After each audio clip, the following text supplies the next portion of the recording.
Oke, bismillahirrahmanirrahim. Assalamualaikum warahmatullahi wabarakatuh. Di video kali ini, kami akan membahas materi mengenai kesehatan mental dan prevensi gangguan psikologi, yang mana kelompok kami terdiri dari 2 anggota, yakni saya sendiri, Maulida Eka Sabrina, NIM 181, dan juga teman saya, Mar'atun Sholihah, dengan NIM 434. Di dalam video kali ini, materi yang akan kami bahas yakni mengenai definisi kesehatan mental, promosi kesehatan mental, dan juga prevensi gangguan psikologi. Kemudian faktor resiko dan faktor protektif dari gangguan psikologi.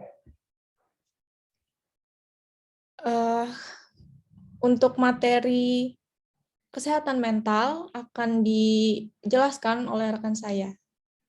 Silakan. Baik, untuk materi yang pertama tentang pengertian kesehatan mental. Secara umum kesehatan mental yaitu diartikan sebagai kondisi seseorang yang memungkinkan perkembangannya untuk semua aspek perkembangan, baik dari fisik, intelektual, dan emosional yang optimal serta selaras dengan perkembangan orang lain sehingga mampu berinteraksi dengan lingkungan sekitarnya. Selanjutnya, pengertian dari WHO di sini didefinisikan sebagai kesehatan mental sebagai kondisi kesejahteraan individu yang menyadari potensi dirinya sendiri, yang dapat mengatasi tekanan kehidupan yang normal, dapat bekerja secara produktif, dan berbuah dan mampu memberikan kontribusi kepada komunitasnya.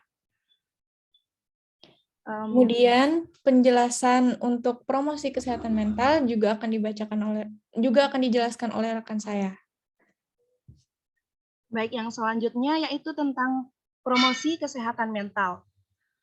Kesehatan mental sendiri di sini melibatkan berbagai tindakan untuk menciptakan kondisi yang mendukung dan mempertahankan gaya hidup sehat termasuk kesehatan mental.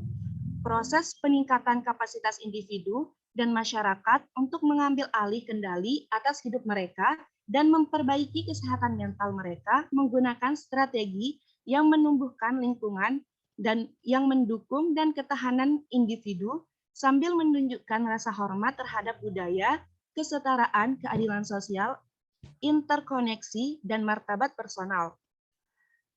Dan juga di sini sebelumnya promosi kesehatan mental ini memiliki banyak keuntungan kesehatan, baik dari kesehatan, sosial, dan ekonomi, termasuk peningkatan pada kesehatan fisik, ketahanan emosional, dan lain sebagainya. Selanjutnya, materi tentang prevensi gangguan psikologi akan dijelaskan oleh rekan saya. Baik, selanjutnya adalah prevensi gangguan psikologi. Menurut Korchin, menjelaskan bahwa pendekatan psikologi komunitas menggunakan upaya preventif ini dalam 3 tingkatan, yakni ada prevensi primer, sekunder, dan juga tersier.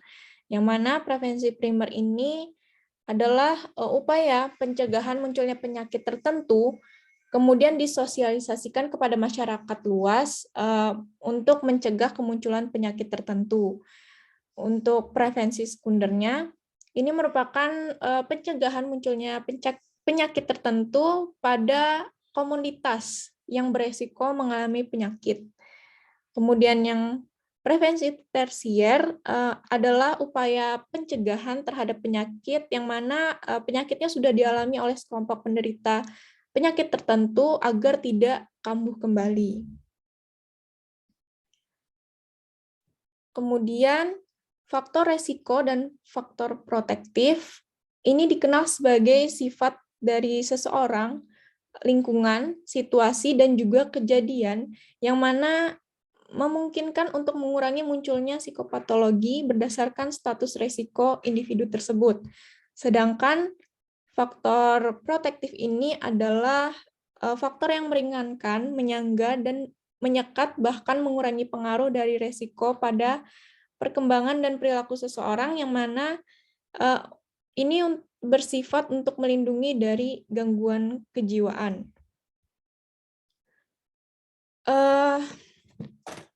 Kedua faktor ini dikenal sebagai pelindung dari perilaku seseorang, yang mana seseorang yang mengetahui resiko dan faktor protektif yang ia miliki, maka seseorang itu akan cenderung menunjukkan perilaku yang positif.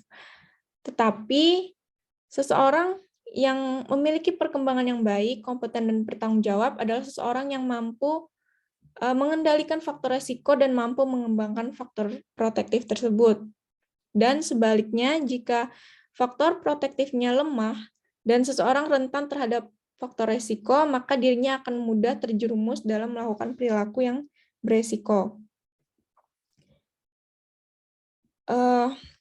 Jadi, kedua faktor ini itu berasal dari dalam diri individu itu tersebut, yakni dari internal dan juga melalui lingkungannya ataupun orang-orang terdekat yang ia kenal yang berpengaruh untuk dirinya, yakni dari faktor eksternal. Dan inilah referensi yang kami gunakan untuk materi kali ini. Baik, sekian dari kelompok kami. Mohon maaf bila ada salah-salah kata. Jika ada pertanyaan, kita bisa diskusikan nanti di kelas deteksi dini gangguan psikologi. Terima kasih atas perhatiannya. Saya akhiri. Wassalamualaikum warahmatullahi wabarakatuh.